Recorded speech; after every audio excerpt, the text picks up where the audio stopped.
kayaknya udah kelar deh. Uh, Capek juga ternyata ngedit ya. Untung udah selesai. Sekarang video tinggal diposting deh. Oke, dan si video sudah siap buat di-upload. Kita tinggal ke channel YouTube dan kita ke tombol upload. Kita upload si videonya. Let's go. Oke, dan satu hal lagi dan upload. Wah, sepertinya tinggal tunggu viewsnya masuk ya guys.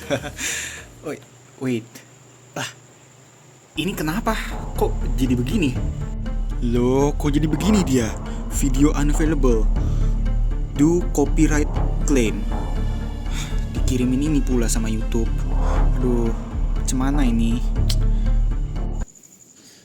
Ada apa sih bro? Pagi-pagi gini kayak resah aja. Ada apa? Iya ini bro, videoku kena take down ini sama YouTube. Tulisannya apa ini?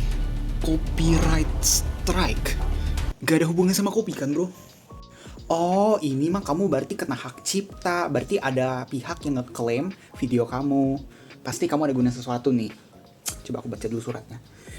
Nah, ya kan bener. Kamu gunain musik yang ada hak ciptanya. Kamu gunain tanpa izin. Kamu, tapi ngerti nggak tentang IPR? Atau Intellectual Property Rights? Apaan tuh bang? Gak tahu. Oh, dia nggak tahu tentang IPR guys, makanya. Tenang, aku bisa ajarin kok. Ayo, sini aku ajarin.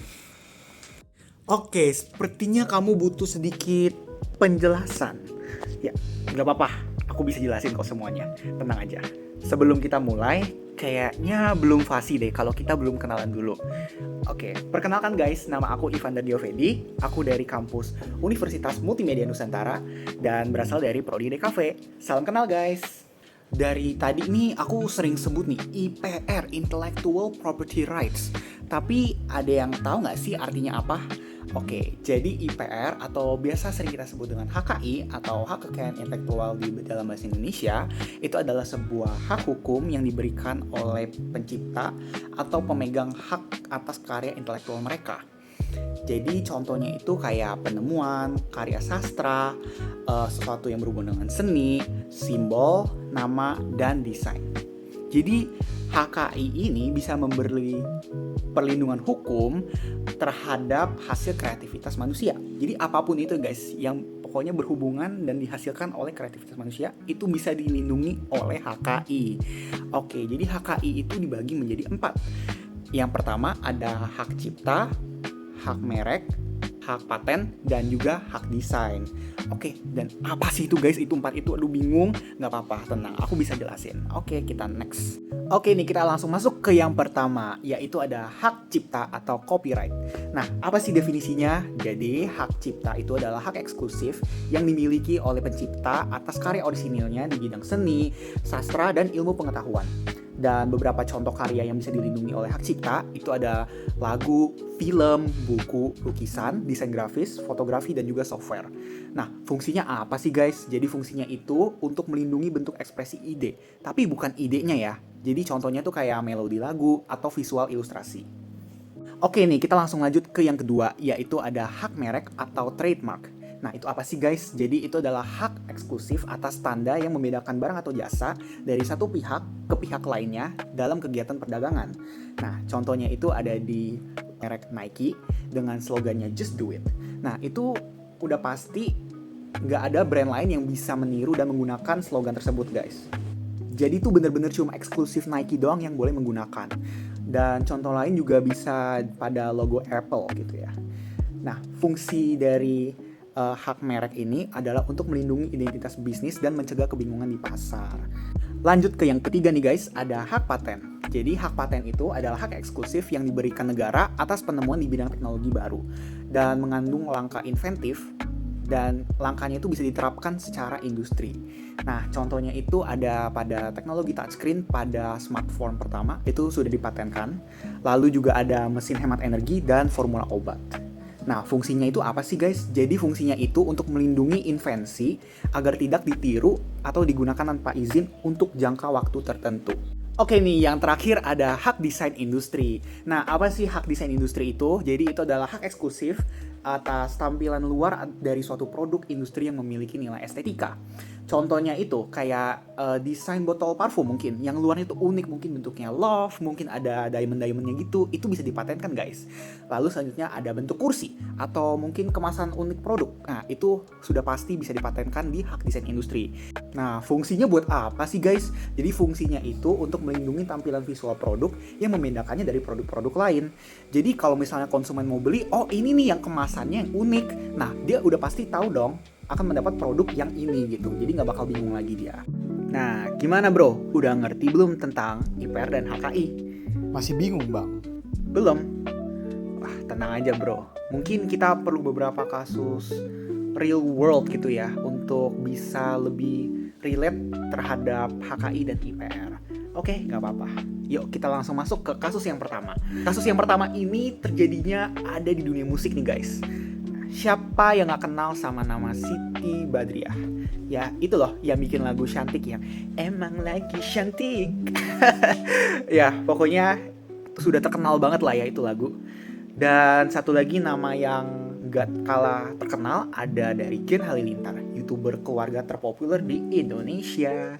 Oke, jadi kasus yang pertama ini melibatkan dua belah pihak ini. Dan dimana dalam salah satu video mereka, yaitu Gen Halilintar, mereka itu mengunggah versi cover lagu dari Lagi Cantik ini secara utuh, lengkap dengan aransemen ulang dan visual baru tanpa seizin dari pemilik hak cipta, yaitu si label Naga Suara. Oke, jadi meski hal ini terlihat atau terdengar biasa aja, sebenarnya ini udah termasuk dalam kategori pelanggaran hak cipta. Nah, berdasarkan Undang-Undang Nomor 28 Tahun 2014 tentang Hak Cipta, Pasal 8 menyebutkan bahwa pencipta atau pemegang hak cipta memiliki hak eksklusif untuk memperbanyak dan mengumumkan ciptaannya. Nah, dalam kasus ini tuh si Gen Halilintar tidak meminta izin ataupun membayar lisensi kepada label Naga Suara. Dan setelah diselidiki lagi, videonya juga dimonetisasi. Artinya dia mengambil keuntungan melalui AdSense. Jadi ini juga berpotensi untuk merugikan dan mendapat keuntungan dari karya orang lain. Cus, kita langsung lanjut ke kasus yang kedua. Nah, di kasus yang kedua ini juga gak kalah viral ya guys. Dan yang kali ini kasusnya akan berada di dunia digital bisnis. Nah, kasus yang kedua ini datang dari lini bisnis minuman kekinian nih. Ada yang bisa nebak gak? Misue atau Cooler City? Oke, bukan ya guys, tapi ini adalah minuman ST Indonesia.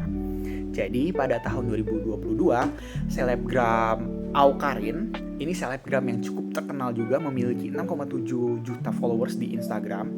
Itu dia menuliskan tweet atau sekarang disebut dengan X, kalau rasa produk ST Indonesia itu terlalu manis dan sampai-sampai bisa bikin orang diabetes. Dan tweet itu sampai menyebar luas dan mengundang berbagai reaksi dari netizen. Nah, pihak ST Indonesia kemudian mengirimkan surat keberatan hukum. Mereka menilai bahwa tweet yang dikirimkan oleh si Awkarin itu mencoreng nama baik merek mereka dan bisa menimbulkan persepsi negatif terhadap produk ST. Nah, secara hukum, kasus ini tuh berkaitan dengan pelindungan merek dagang. Berdasarkan Undang-Undang Nomor 20 Tahun 2016 tentang merek dan indikasi geografis, Pasal 83 menyatakan bahwa pemilik merek bisa menggugat pihak yang mencemarkan nama baik merek tersebut. Dan karena kasus ini juga terjadinya secara online di Twitter atau X, kasus ini juga bisa masuk ke ranah UU ITE Nomor 19 Tahun 2016 yang melarang konten digital yang mengandung pencemaran nama baik. Tapi kasus ini tidak berlanjut ke pengadilan guys, karena sudah bisa dideeskalasi. Karena si selebgram Awkarin ini menghapus tweetannya dan menjelaskan bahwa itu hanya opini pribadi. Di sisi lain, masyarakat jadi lebih sadar bahwa kritik terhadap brand itu boleh, tetapi ada batasannya ya guys. Nah gimana? Makin paham kan tentang IPR dan HKI? Oke, aku punya satu pesan terakhir untuk kalian. Bahwa hak atas karya itu bukan cuman soal legalitas, tapi juga soal etika ya guys. Menggunakan karya orang lain tanpa izin atau merusak citra hanya demi viralitas bukanlah cara kreatif yang bijak. Sebagai mahasiswa desain, kita harus mulai membiasakan diri dengan bertanya nih, apakah saya udah punya izin kalau saya menggunakan ini atau itu? Seperti kasus yang di awal video, menggunakan musik orang tanpa seizin dia. Dan apakah karya yang kita buat ini menghormati kreator orang lain? Karena kita bisa saja secara tidak langsung mencemarkan nama baik merek tersebut. Karena dalam industri kreatif itu, melindungi karya itu bukan sekedar pilihan guys, tapi itu sebuah kewajiban. Dan menghargai hak cipta serta hak merek adalah bagian dari menjadi profesional sebagai seorang desainer. Oke, mungkin itu sekian dari saya. Mohon maaf jika ada salah kata. Semoga video ini bisa membawa manfaat bagi kalian semua. Jadi kalian bisa lebih mengerti tentang IPR dan HKI dan cara menerapkannya di kehidupan sehari-hari. Oke, mungkin itu saja dari saya. Sebelum saya pamit, saya ingin mengucapkan terima kasih yang sebesar-besarnya ke Pak Simon karena sudah membimbing kami selama 1 semester di mata kuliah Intellectual Property Rights. Saya harap kita bisa ketemu lagi secara langsung di kelas pada kesempatan berikutnya. Oke, mungkin itu saja yang saya bisa sampaikan di dalam video. Saya Ivan Dergiovedi, saya izin undur diri. Oke, bye-bye guys!